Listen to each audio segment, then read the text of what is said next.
right, what is going on, everybody? Welcome back to the Big Blue in the Bronx YouTube channel. And this has been planned out for a few weeks. I am honored to have Coach Jim McNally on my panel. For those of you who don't know, he was a former Giants offensive line coach, also was an offensive line coach for the Bills, the Bengals, several other teams, has some college experience as well. Coach, how's everything going? And also, one question I do have for you is, at least when I was doing research, because obviously I got to prepare for this little discussion that we're having, it says that you are a consultant for the Bengals. Is that still going on? Well, I officially retired at age 65 from the Bills in 2007.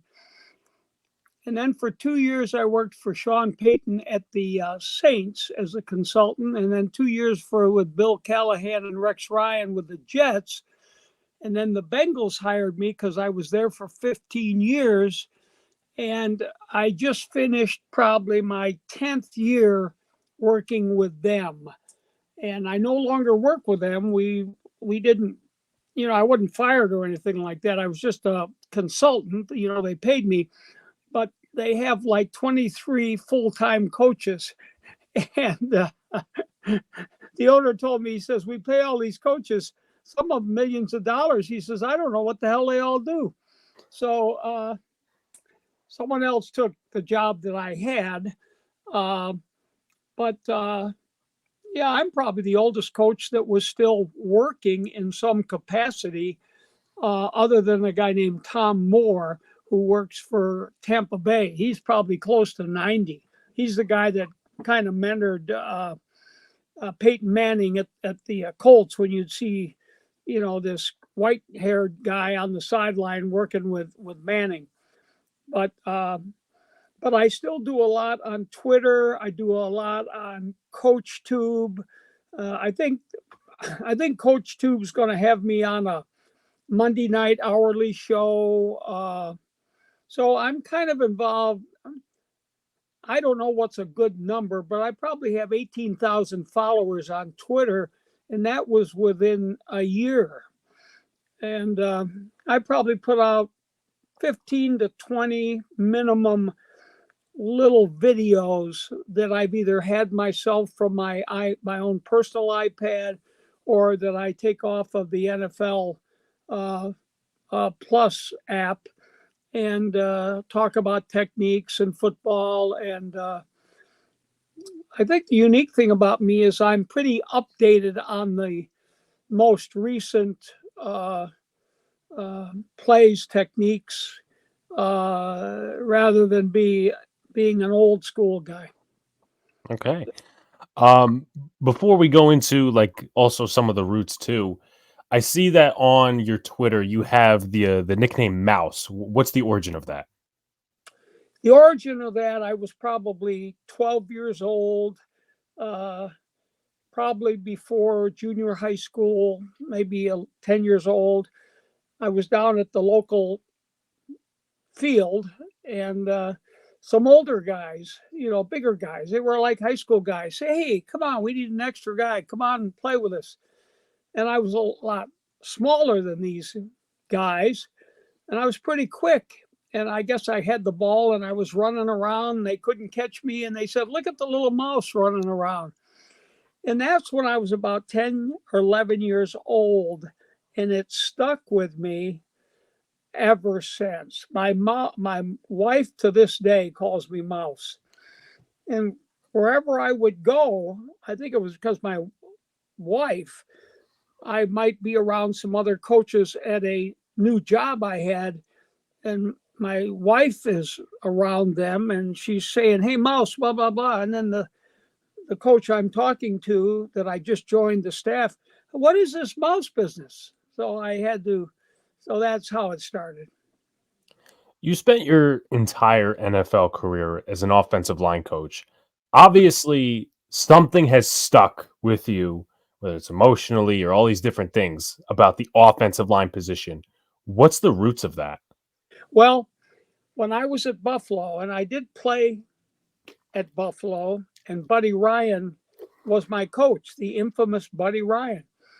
And when I graduated, Coach Ryan said, would you come out and help us in spring practice? Because it took me 5 years to graduate. So they gave me a scholarships to be a student coach. And then after that, Coach Ryan left. The older head coach had left. They brought in a new coach. And I stayed on as a graduate assistant with the new coaching staff. And there was one coach that seemed to be more prepared, work harder, stay later, research a little more, be more innovative and reactive with his players. And he was the offensive line coach.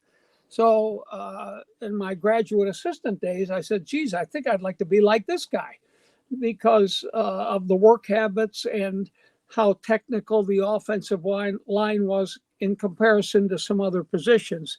So that's kind of what motivated was that guy who's deceased now. But that's where I kind of got the urge to perhaps follow in his footsteps. Okay. So for a little bit, we'll move on to a little bit of a Giants segment, talk about the NFL afterwards and some stuff just generally with offensive line, because of course that's what it's all about here. Going into your tenure, 1997 through 2003 with the Giants, you coached under the late Jim Fassel. Right. What was he like as a coach and as a leader of a football team? Well, I think his specialty was quarterbacks. I think that Phil Simms would tell you, and I believe he was an assistant. I don't know if he was under Parcells or he was under the guy that preceded Parcells, but Phil Simms will tell you that he learned a lot and maybe the most from Jim Fassel. And Fassel was a quarterback when he went to college. And then he became the head coach at Utah and so forth and so on. And then when he came back to the Giants and he hired me, that was his strength. Offense, quarterback play, that type of thing. So I've been talking about his football expertise. He was more an offensive coach, a passing coach, a quarterback coach.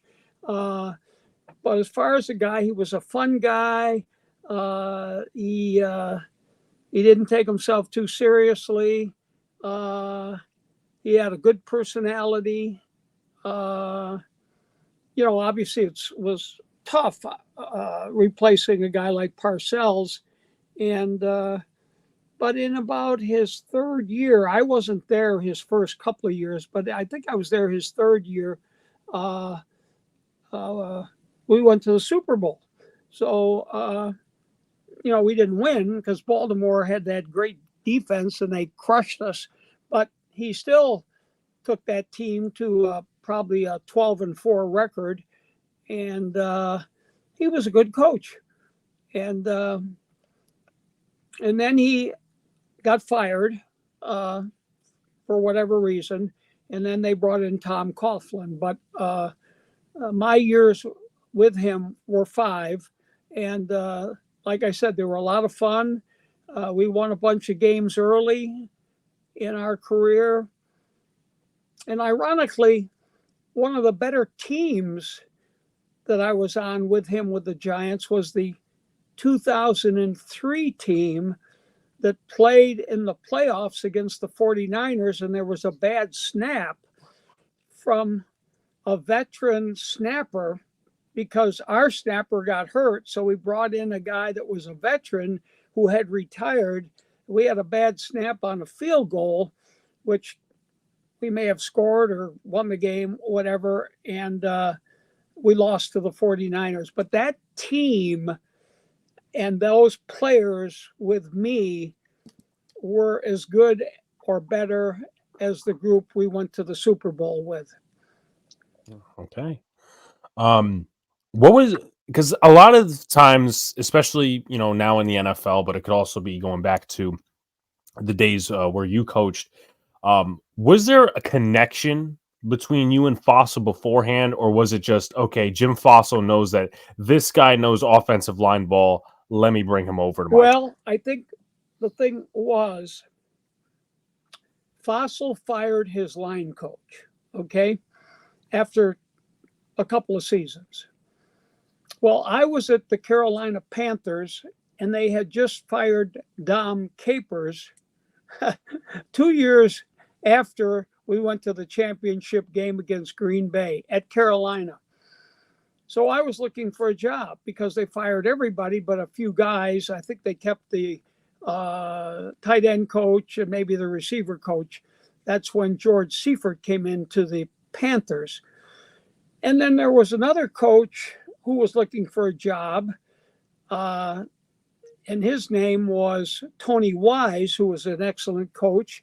And I don't remember exactly where he was, but there was a couple of us that had a pretty good reputation. He interviewed both of us, and as it turned out, the other coach went somewhere else, and Fassel offered me the job. I think that perhaps what helped me, I think the greatest player of all times who I coached at the Bengals called Fassel for me, Anthony Munoz. And I think that was a strong recommendation.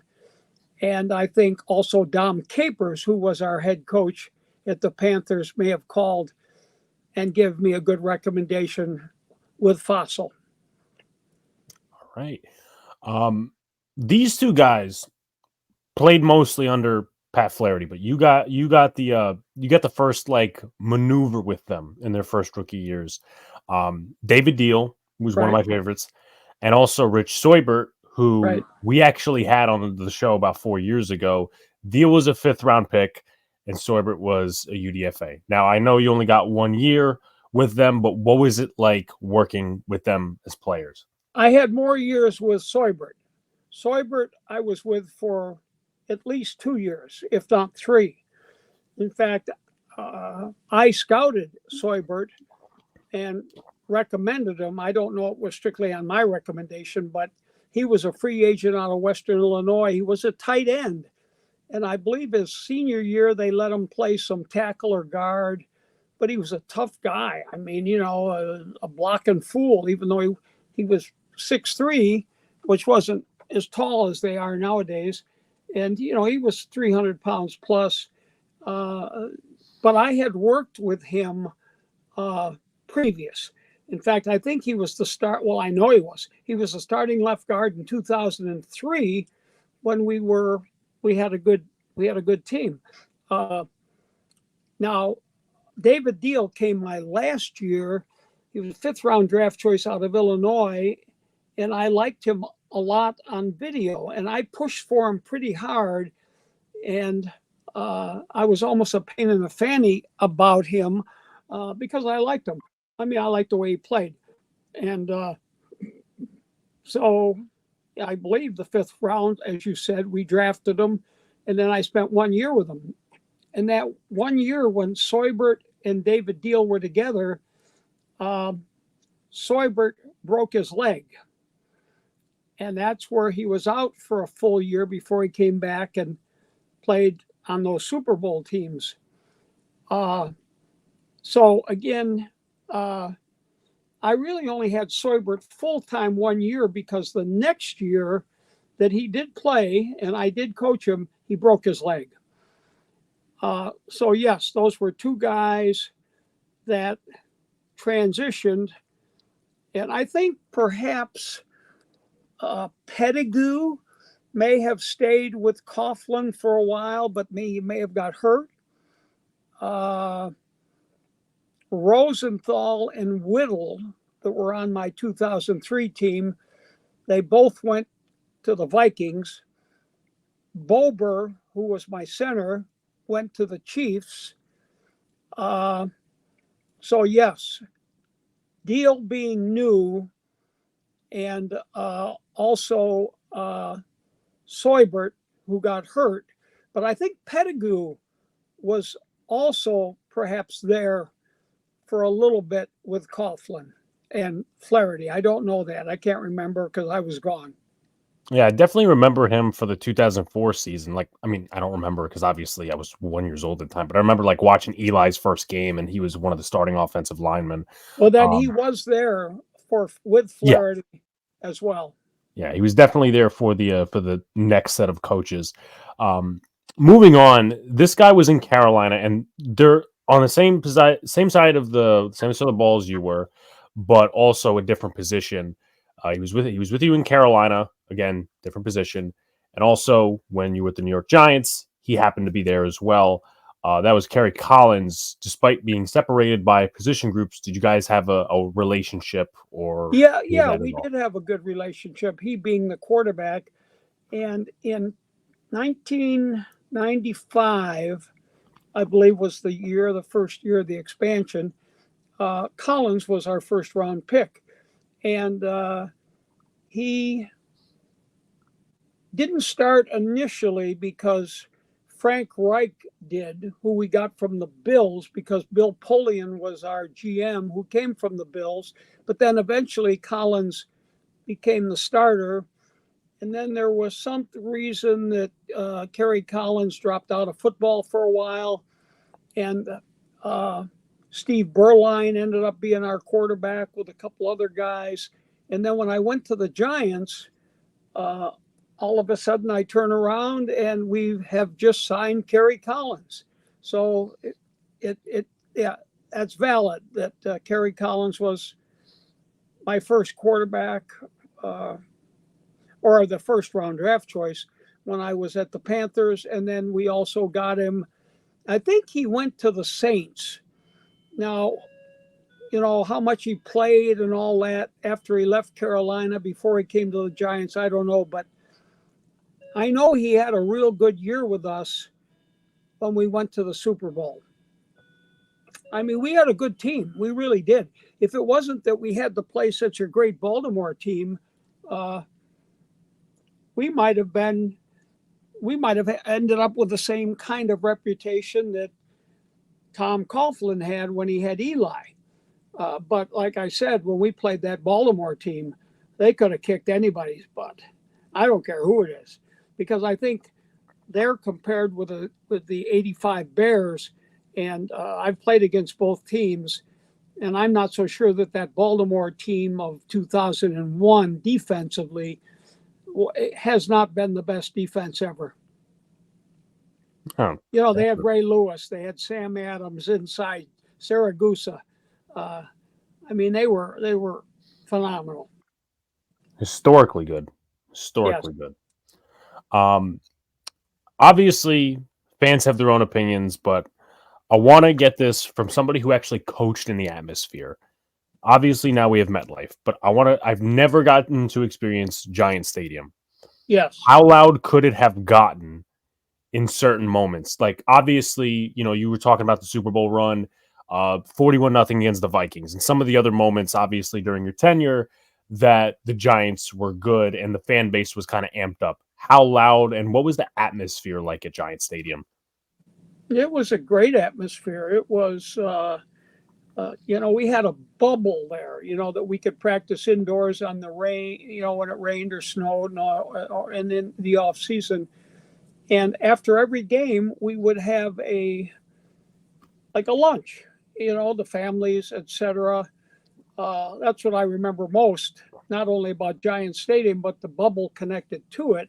And, it was loud. I mean, I can't tell you that it was as loud as the uh, dome in Seattle, the original dome, which was the loudest place I've ever heard, whatever the name of that dome was, the Seattle, uh, the Seahawks initial dome. Kansas City was known, and it may still have been.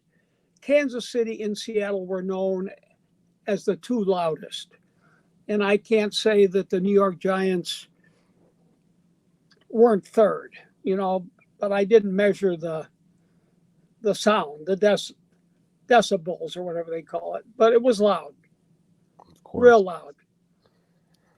Moving on to a bit of the NFL and some other stuff too. So again, I was doing some research, and there was a film that was kind of attached to one of these articles, or at least, talking about it a little bit. It's called "We Are Marshall."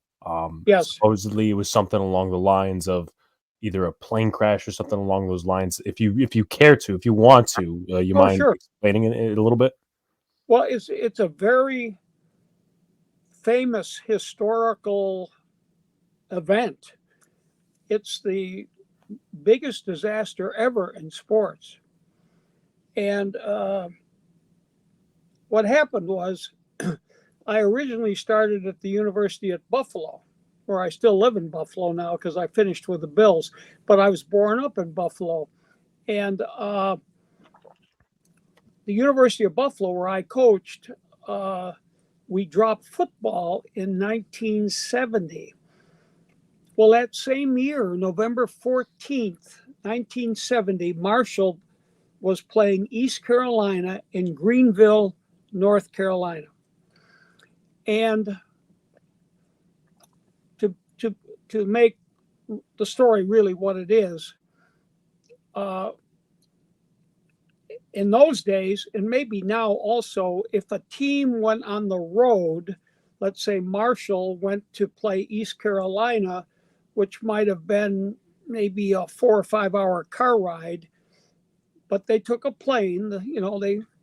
They took the team on a plane, but there was maybe 3 or 4 coaches that drove cars to the game from Huntington, West Virginia, the home of Marshall, because they went to a high school game the night before. These different 3 or 4 coaches went to high school games en route to the North Carolina, the East Carolina game to watch high school kids, recruiting and this, that, and the other. And one of the guys that flew on the plane was their top recruiter, probably their most popular assistant coach. His name was William Red Dawson.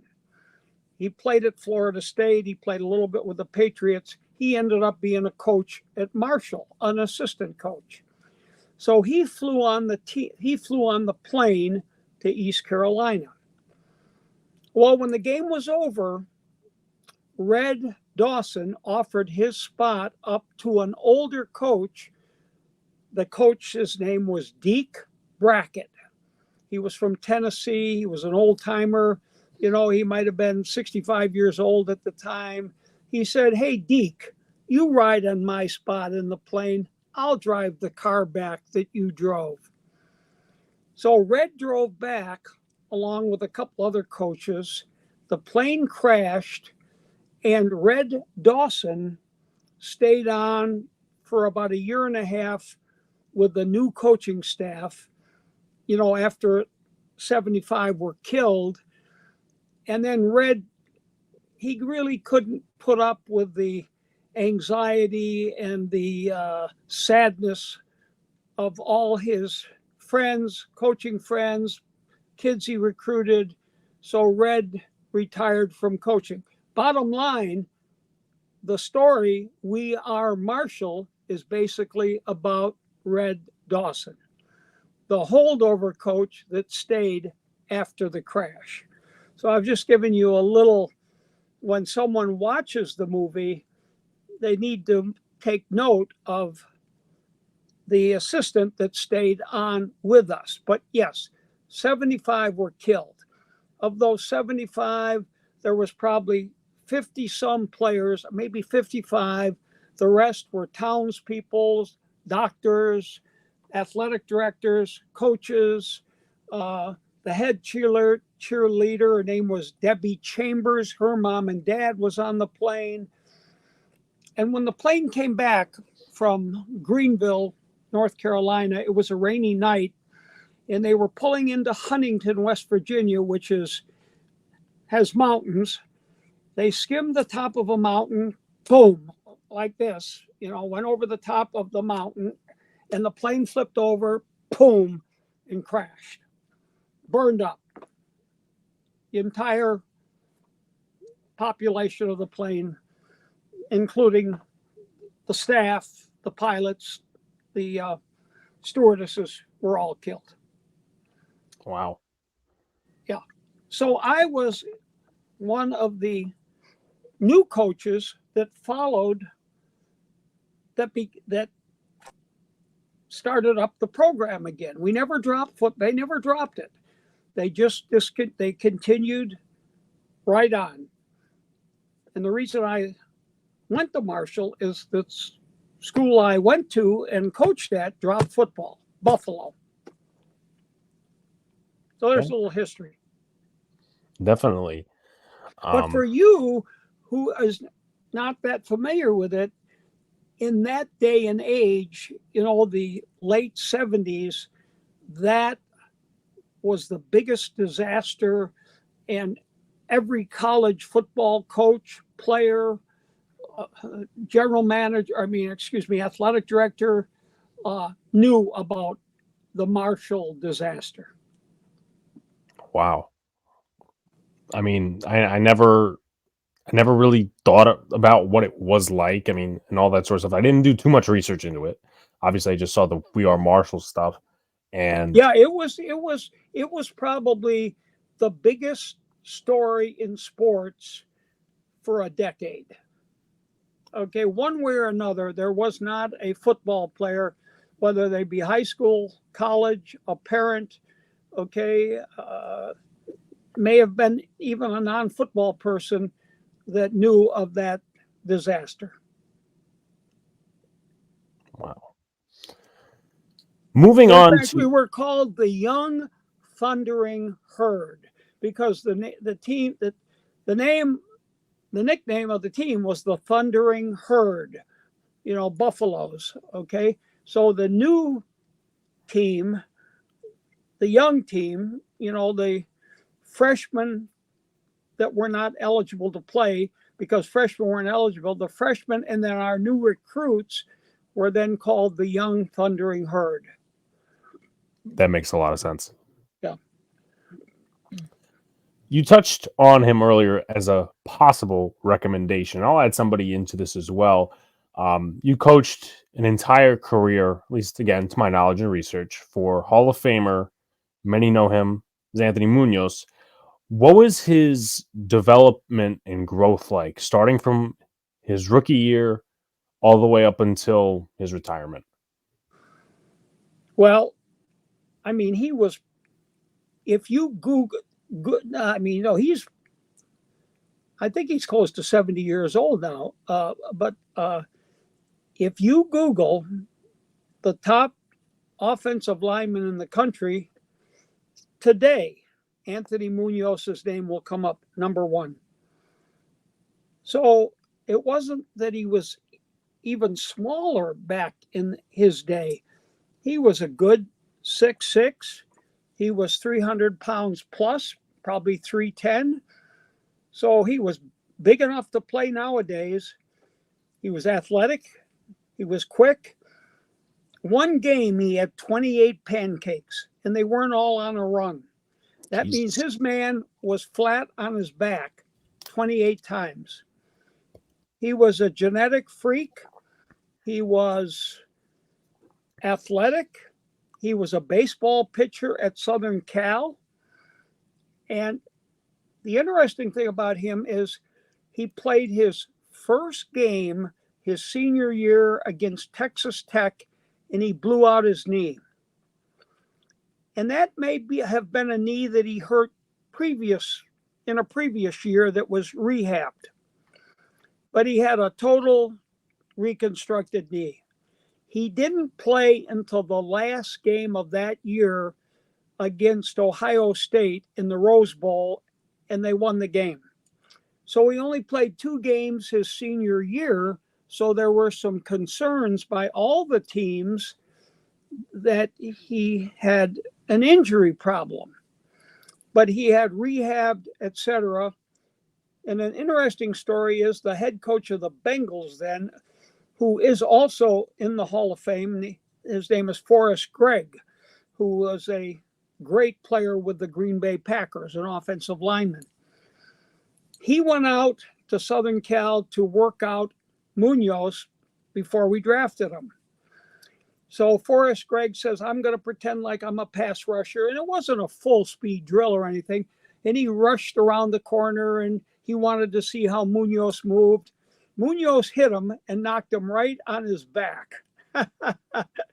And that's when Forrest Gregg said, okay, we don't need any more work. Or I don't need to work you out anymore. You showed me enough. But he was truly a phenom. He had great big hands. He was almost nutty in respect that we'd be in summer practice. It would be 90 some degrees in southern Ohio, in Cincinnati, where it was hot and humid. And after practice, he'd be out running. He might run a mile. And then he'd come in and he was all dehydrated and he'd have to get fluid. But he was dedicated. He was very religious, but he didn't wear it on his sleeve. And I don't believe he ever knew his father. He was brought up by his mother, and I believe he had a brother and a sister. So he kind of had a hard upbringing, but obviously was good enough to go to Southern Cal. And he was the talk of the draft as far as linemen. As I remember that year, there were two taken ahead of him. Number 1 pick, Billy Sims with the Detroit Lion. Number 2, Lamb Jones with the New York Jets. Number 3, he was from Texas, Anthony Munoz for the Cincinnati Bengals. Wow. I mean, 28 was it 26 or 28 pancakes in a game? 28. Wow. 28. I think it was his second year. Might have been the first game of the year. Well, the guy obviously wasn't that good, but I mean, yeah, he was on the ground. I mean, if I mean, guaranteed, I to be honest, have never played football professionally. But if I were to get pancaked at least a third of those times, I mean, I'd probably say put somebody else up against. Yeah, absolutely. I'll tell you one guy though, because I think Anthony only had to play over him one time, that gave him a little problem because he was so short and stocky and had such great leverage, was Joe Klecko. Ah, yes. Joe could get underneath your elbows with his hands and lift you right off the ground. And I think there was one situation that he actually lifted Anthony almost right out of his shoes. I mean, that's how strong and powerful Joe was, or is. I think he's still living. And I'm not sure if he's in the Hall of Fame, but if not, he should be. He and Gastineau were the ends. You know, when they had that big front four. The sack exchange. The sack exchange, Abdul Salam, Marty Lyons, and that group. Wow. So I know a little bit about New York. Yeah, of course. It was always good to have that outside knowledge. But Joe Klecko, I didn't even know he was shorter than Munoz. But then again, Munoz is 6'6". I don't think Joe Klecko was more than 6'1". He might have been 6 foot, but he probably weighed 300 pounds. I mean, he was this wide. I mean, and powerful. He was a nose guard coming out of Temple. They made him he played defensive end and tackle with the Jets, and he was a dominating player. Pretty sure he's in the Hall of Fame, but it was either him or I'm pretty sure it was Klecko that either is not in the Hall of Fame or he's not in the Ring of Honor, but I'm pretty sure that he got inducted to one of those recently. Yeah, I don't know if he's in the Hall of Fame, but I know he should be if he isn't already. Yeah. But I know there's a lot of guys that should be in, but yes. Yeah. So there was your answer on Munoz. Yes.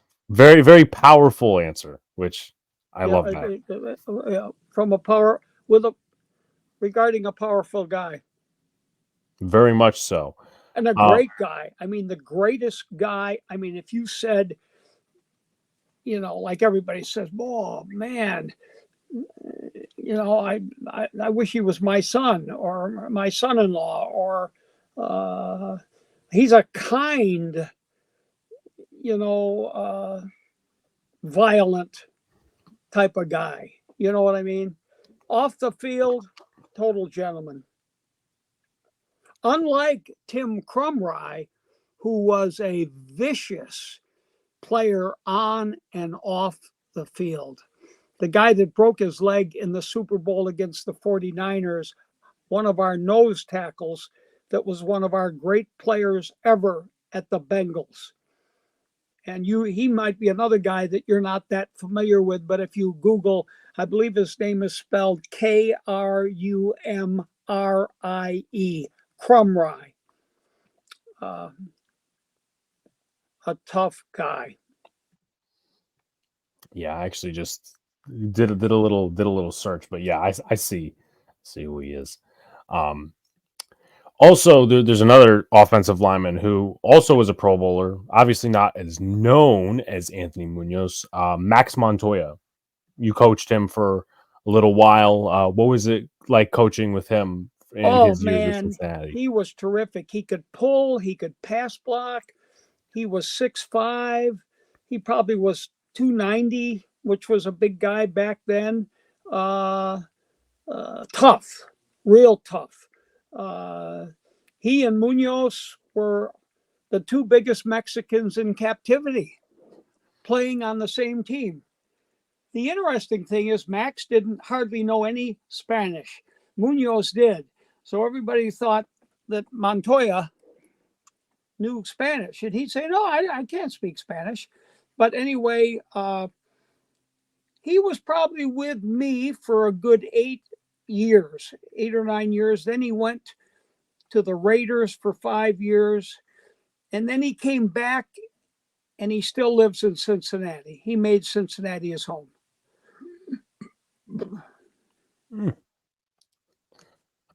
Just like I asked about Kerry Collins before, and these two happen to be more known players. Both of them are in the broadcasting industry. Did you ever have some sort of a relationship with Boomer Esiason or Chris Collinsworth? Oh, absolutely. Absolutely. I mean, they weren't offensive linemen, but we knew each other. We were friends. Boomer more interacted with me because I was the line coach. He was the quarterback. Chris, I've got to know a little bit more, more recently because he does TV, and, he's had me into his office because he has an office in Cincinnati. He actually is the owner and I think the CEO of PFF, Pro Football Focus. And yes, I am pretty close with both of them. Used to have a lot of fun with Boomer, and he was a great leader for us. And yes, I know both of them, and I'm friendly with both of them. It's definitely good to hear. This guy, he is still playing in the NFL, and you got to see him a little bit in Buffalo. And again, it's kind of he was actually well, he wasn't playing against the Giants this year, but he was on a team that was playing against the Giants this year, whose trajectory, Hall of Fame, at least as of right now. That guy's Jason Peters. What did you see out of him in Buffalo? Jason Peters was a free agent tight end from Arkansas, probably 6'4.5", 330 pounds. And he wasn't a real tight end that can run down the middle, 4.5 40 type guy like Kelsey and these guys, but he was powerful. And we actually cut him in training camp, because we kept somebody else at another position or whatever, and then some other teams worked him out. And then we brought him back just before the season started and signed him to our team. And as the season progressed, he ended up being our very best special teams player. One play against the Bengals,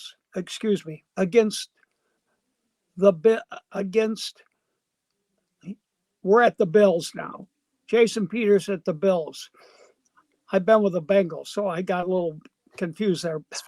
But the Bills are playing the Bengals. Peters is playing for the Bills. We're rushing the punt. Peters breaks through the line, runs over the personal protector for the punter, blocks the punt, scores a touchdown. His second year, we moved him to offensive tackle. I guess I'm the guy that coached him. I mean, if you read his initial article, he'll say I made him an offensive lineman. Okay, semi giving me credit for him, but boom, powerful. I mean, quick, athletic, not as rangy as Munoz, not as much experience at that time, but now 20 years later, certainly a Hall of Fame player, and you know, he could pass block, he could run block, but I guess the big thing you would say is just total power. You know, he's going to dominate you. He's going to eat you up. He's going to pass block you and win, and run block you and win the majority of the time in his earlier years in his career. Definitely. I didn't know he was still on a team because I knew he was trying, but I don't know if he's on a team now. Yeah. So I know that obviously Eagles didn't bring him back a few years ago. So, and then when I remember specifically the Giants. He was with Cowboys now. He was with the Cowboys last 2022. I remember him playing against the Giants.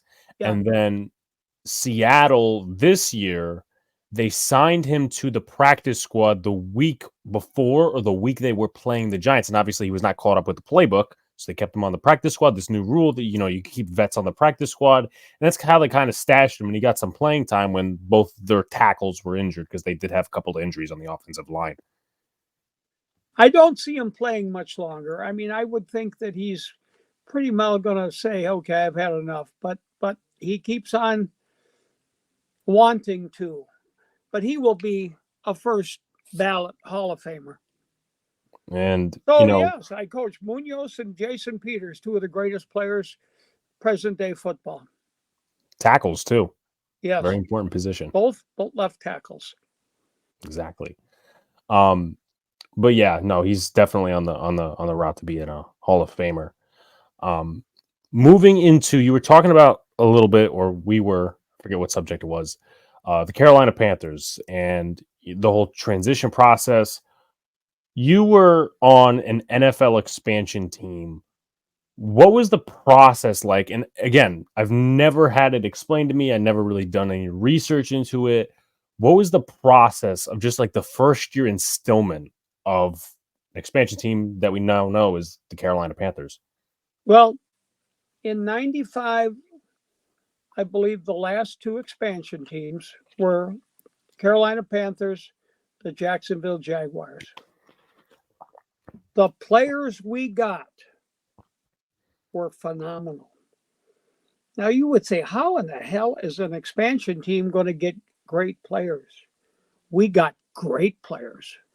Now, I don't know if it's because the team, each of the other 30 teams had to put, 5 or 6, or I don't know how many players out that the Panthers and the Jaguars could draft to make two new teams.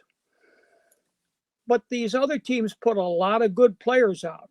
Well, maybe they made too much money. Maybe they were at the end of their career. Who knows why?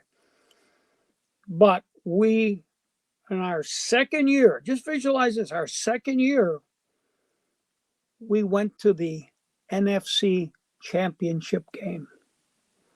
We used to get 6, 7 sacks a game.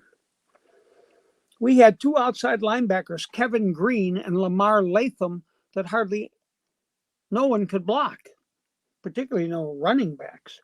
We had a great nose guard from Denver named Greg Cregan. We had a great defensive end from the Giants, Mike Fox. The guy had to be 6'6", 285 pounds. We had a great inside linebacker from the Saints named Sam Mills, who since is deceased. There's a statue of him. We had mostly on the defense, and we had a whole bunch of Buffalo Bills because our new GM used to be the GM with the Bills. He's now the GM with the Panthers. So he brought a lot of the older Buffalo Bills who were, maybe in their last year or two to the Panthers. We must have had 10 Buffalo Bills play for us. And they were all pretty good. We had a receiver named Don Beebe. We had an inside linebacker named Carlton Bailey. We had Frank Reich, who just got fired as far as being a football coach at, I don't know, I guess he was at Carolina. And we had a lot of our employees, our equipment man, different people were from the Bills. So we built that team with draft choices. I think us and Jacksonville got the first and second picks. We took Kerry Collins as our first pick. And so being first in line with the draft choices, getting some outstanding players that were at the end of their careers with other teams through that expansion draft is what they called it. In the second year, we were in the championship game against the Green Bay Packers and Reggie White and Brett Favre. It's a terrific turnaround for an expansion team. Yeah. Absolutely terrific. This guy is back in our division, and he was the defensive coordinator for the Panthers, and now he's the defensive coordinator for the Eagles. Did you have a relationship, or at least a working relationship, him being the defensive coordinator, with Vic Fangio? Vic Fangio and I worked together at the Panthers. He was a young coach. He just came from the Saints because Dom Capers, our head coach with the Panthers, and Vic worked together at the New Orleans Saints. So that was the connection, how Vic got to the Panthers. And I believe that he was our defensive coordinator way back then. And but it was all through the connection of Dom Capers, who's still coaching now. I think he's still with Detroit.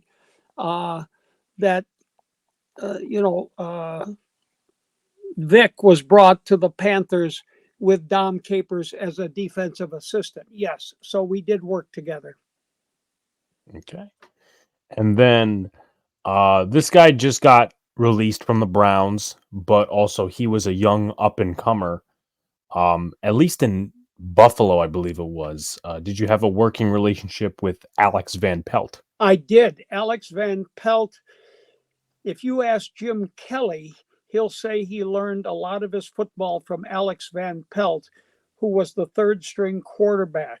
And then when I was working at the Bills, Alex Van Pelt became one of our quality control coaches. Then I think in his last year, he became our quarterback coach. And he was a good man and a good coach. And I did have a working relationship with him. Okay. Moving into your specialty, the offensive line. Now, I will ask this. Obviously, as I mentioned before, you spent pretty much all your NFL years as an offensive line coach. Were you ever offered another position in terms of maybe a tight ends coach or a coordinator job, or did you get offered and say, "Hey, listen, O-line is my home"? No, I never got an offer for another position. I never wanted to coach another position. I had done so much research and work on getting better at my trade, being the offensive line coach, that I was stuck in that position. And that wasn't a bad word. It was like I had learned so much and was continuing to learn and was getting a good reputation that that's where I stayed. Seems like a very fair point. I Yeah, don't blame you, of course, because hell, I mean, I would after coaching how many Hall of Famers, I wouldn't want to switch positions either. yeah, absolutely. Um, now a lot of offensive line stuff is obviously technique and stuff, which we'll get into just a tad. How important is continuity for an offensive line? And obviously, some coaches will answer it some way, whatever. When we had Rich Soybert on a few years ago, I asked him about it, and he said, basically it's very important. And to the fact that those five from the Super Bowl years had a strong relationship, and they still have a group chat right now. How important is continuity? Obviously, in your years of offensive line, and does it have to go as far as something off the field like a group chat and maintaining a personal relationship? Well, nowadays that will never happen, okay, because of these guys with 3-year contracts or whatever, and then they move on generally. Or they're paying the quarterback so much that they can't pay some of their top linemen, and the line they go elsewhere. At the Bengals, I think I was with the same guys for 7 or 8 years. And it is the key. The number one reason is back in those days, which isn't that long ago, but it was way before all this this updated free agency stuff. Uh, you were with these same guys every year, so they knew the system or your coaching manners, or but the number one thing I guess I was hitting at, they're your guys. The guys when I was with the Bengals that I was with for a good 7 or 8 years, I personally, along with the okay from the owner and whatever, drafted these guys. Okay. They're my guys. Okay. When I say my guys, I went and scouted them. They asked me, Jim, who do you like? And they drafted every one of the guys I liked. I made a couple of mistakes over the years. I was there 15 years initially, but our 1 year that we went to the Super Bowl in '88, Munoz was left tackle. Well, he was an easy pick. I mean, I didn't have anything to do with him. He was the third pick in the country, but we got along great. We're still close. Everyone else, I personally went to work out, recommended to draft, and they were my guys. They will tell you that I'm their guy as well. The left guard, Bruce Reimers, you've never heard of him.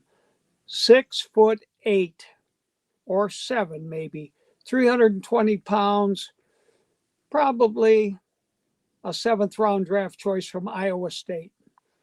The center, Bruce Kozerski, probably a 9th-round draft choice from Holy Cross.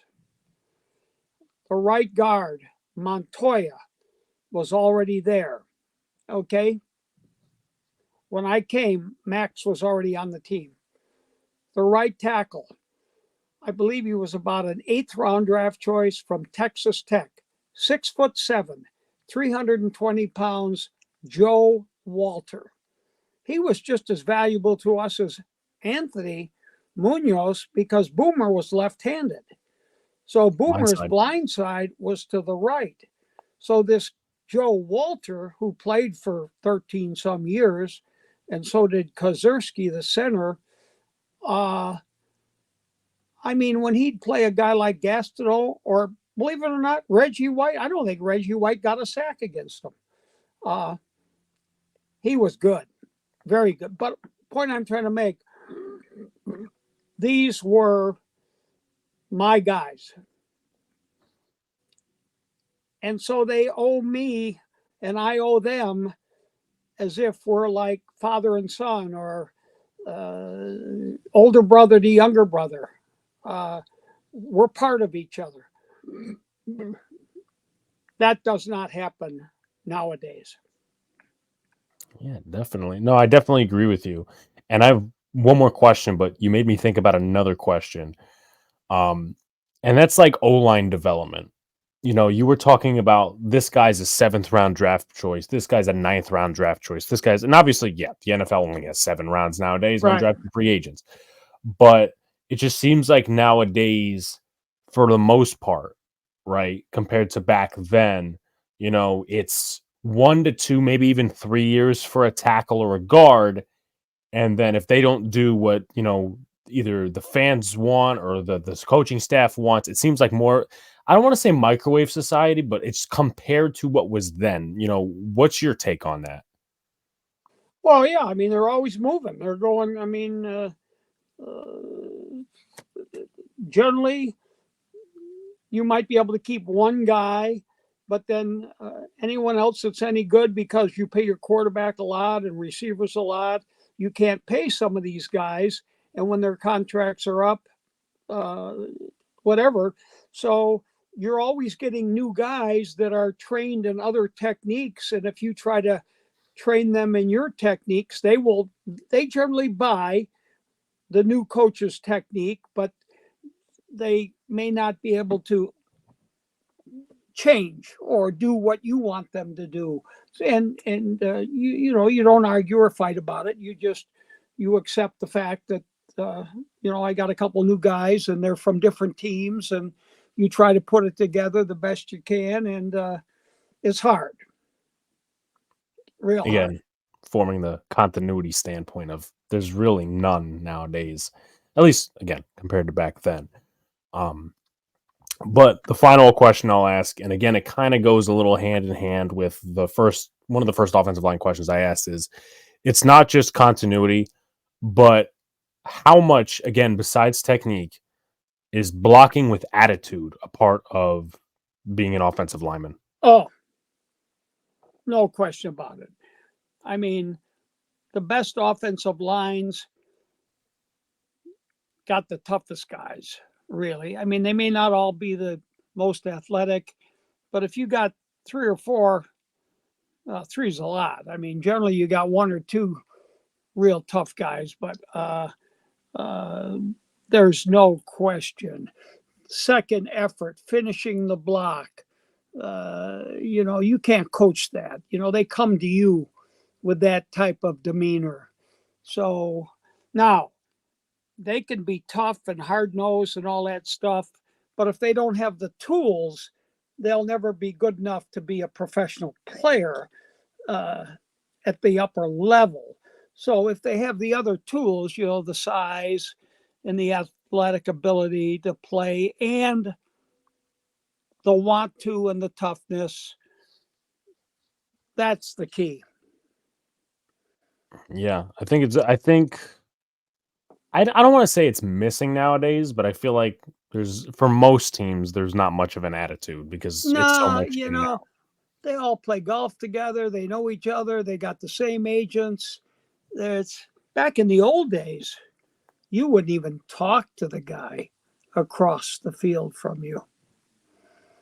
That Yeah, doesn't mean that you wouldn't play in the Pro Bowl with them or you wouldn't have gone maybe to the same college, but there's not the socialization and the camaraderie, which is okay. I mean, because you take it the teams there that are playing now. I mean, the coach of the Detroit Lions played for us at the damn Giants. Not the damn Giants. I mean, I'm using as yeah, a good word. Uh, Dan Campbell. He was a hard-nosed, tough tight end from Texas A&M. So he has installed that in his team. So there's an example of a coach that probably single-handedly, along with some good players, changed the whole attitude of the Detroit Lions. absolutely. With that being said, before we close it out, Coach, I want to thank you for your time tonight. You mentioned it before. You're still very active on social media and your clinics and your videos and stuff like that. Where can people find that stuff to learn from you? Well, basically, there's an interesting story. There was a high school coach who's still a good friend of mine from Virginia. And somehow he got a hold of me and he said, "Hey, coach, you ought to be on Twitter. There's thousands of people out there, coaches that need expertise and help and this, that, and the other." And this guy's name was Troy Taylor from L.C. Byrd High School in Virginia. Just a high school coach. I didn't really know him or met him. And I said, "Troy, how do you do this? How do I get on?" And he showed, and I was already on Twitter, but I had some handle that I may have had 2 followers and I followed one person and I never used it. And then when Musk got on, he changed everybody's name and he made it a big X. And this coach from Virginia showed me how to get on Twitter. And then that was maybe a year ago, well, maybe last February. And since then, I've probably put 2,500 mini videos, 2 minutes and 20 seconds, or charts, or I'd go in my bathroom and make a demonstration and video it and put it out there. Now I'm probably in the offensive line category, not bragging about what I know, but bragging about how much I contribute to the game. They'll say I'm number 1. So I do it on Twitter. Now, I do sell a few videotapes on something called CoachTube, which you can find on YouTube. But all those videos I put out on Twitter were free. Right. And I get followers from England and Germany and Mexico that are football coaches. So I'm kind of the Twitter coach in the offensive line. I mean, different countries, different people trying to learn the game. And, I was thinking about it this afternoon. I'm like, you got your certain people who like to teach the O-line film and all this other stuff. But like, coach right here is, he's coached Hall of Famers. I think of guys like, the Voch Lombardi and all these different guys who do content, and they do a great job. But coach right here, again, coach many Hall of Famers, Well, I mean, there's been some great offensive line coaches. Most of them are deceased. Howard Mudd with the Colts and with Cleveland and the Kansas City Chiefs. Joe Bugle with Joe Gibbs at the Washington Redskins. Alex Gibbs, obviously, with the Denver Broncos.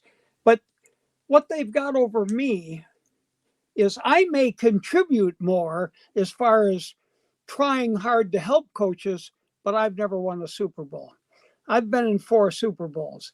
All those other big name line coaches have won Super Bowls. I mean, they didn't win the game by themselves, but they were on a team that won a Super Bowl. When you win a Super Bowl, if you're the coordinator or the defensive coach or whatever, that kind of is a highlight of your resume. I don't make a big deal of it because I don't think that makes you a good coach. But like I say, there's a lot of great coaches. One guy, an old timer, he's deceased, Jim Hannafin. He won Super Bowls at the Redskins. And I think, maybe when he was with the not St. Louis Cardinals, but with the Redskins. And like I say, there's a number of great old-time O-line coaches, and most of them are dead. I'm 80 years old. And so most of my contemporaries are my age. Right. Anybody younger, I would have known perhaps, but if I was 50, they were 25. If I was 65, they were 45. Essentially. So I'm not an unknown. It's just that my era of contemporaries, most of them are deceased. Makes sense. Makes sense, definitely. But with that being said, we are going to close it out. Coach, again, I thank you for taking time out of your night to have this discussion with me. And I really enjoyed it, hearing some of the history about Marshall and Anthony Munoz and all these other different guys. I really enjoyed it. Again, guys, everyone in the comments section, everybody in the audience, please follow Coach on Twitter. Puts out some videos, some notes. Definitely, he knows the offensive line like the back of his hand, maybe a little bit more than that. But I appreciate you guys coming out. Like, comment, subscribe, do all the good stuff. Turn on post Now, notifications. let me ask you a question, Alex. Sure. Are we live or is this taped? This is a recording that will go out eventually. Okay, I got you. I just wondered. Of course. But like, comment, subscribe to all the good stuff. Turn on post notifications. We're trying to make it to 2,000 subscribers. And throughout the week, I know this will be put out later. But with that being said, check out our Senior Bowl content. We'll be down in mobile. Appreciate you guys, and I'll talk to you soon.